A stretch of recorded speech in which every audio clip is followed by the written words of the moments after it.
Hello guys, আসসালামু আলাইকুম। সবাই কেমন আছেন? আশা করি ভালো আছেন। আজকে আমি চলে যাচ্ছিলাম যে পুরান ঢাকার ওয়ারিতে রোড সাইড কিচেনে। তো রোড সাইড কিচেনে হঠাৎ করে খাইতে মন ছিল, এই জন্য রাস্তা থেকে বের হয়ে গেলাম এবং এখানে পুরান ঢাকার রাস্তা দিয়ে আমরা মূলত যাচ্ছিলাম। এই রাস্তাটাকে বলা হয় রঙ্কিন রোড, ওয়ারির যে ব্যস্ততম একটা গলি। অন কাইন্ড অফ এটা বলতে গেলে পুরান ঢাকার উত্তরা বলা যায় এটাকে। পুরান ঢাকার যে হিজিবিজি অবস্থা এবং জ্যামজেটপূর্ণ অবস্থা, এই রঙ্কিন রোডের এই রাস্তাটাকে আমি মূলত নাম দিয়েছি উত্তরা, মানে পুরান ঢাকার উত্তরা। তো এখান থেকে যাচ্ছিলাম, দেখতেছেন আপনার জ্যাম। তো রিক্সা করে আমরা মূলত যাচ্ছিলাম। তো আজকে যাচ্ছিলাম রোড সাইড কিচেনে। অনেকদিন ধরে রোড সাইড কিচেনে খাওয়া হয়নি, একদিন খেয়েছিলাম।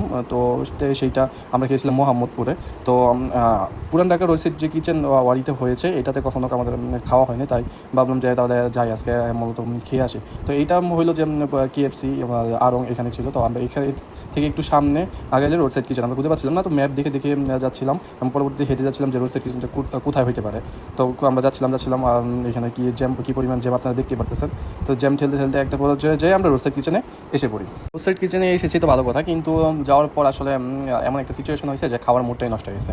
পরে কী করবো, তারপর আমরা রোড সাইড কিচেনে উঠলাম, ওইটা দেখলাম বসার মতো কোনো জায়গায় নেই। এখানে একদম সব বুকড হয়ে গেছে, সবাই বসে আছে এবং বসার মতো কোনো জায়গা নেই। পরবর্তীতে আমরা পরে সিদ্ধান্ত চেঞ্জ করে মূলত রোড সাইড কিচেনে খাওয়া হয়নি, না খাইয়া অন কাইন্ড অফ পরে চলে আসা পড়ছে। এত মানুষ, ভিড়, যাওয়ার কোনো জায়গা, মানে বসার মতো কোনো জায়গা ছিল না। পরে এটা আপনারা দেখতে পাচ্ছেন যে কীরকম ভিড় ছিল সেদিন। তো এরপরে আমরা আর খাওয়া হয়নি, এই জন্য মূলত আইসা পড়ছি। তো গাইজ, আজকে এই পর্যন্তই। ভালো থাকবেন, আল্লাহ হাফেজ।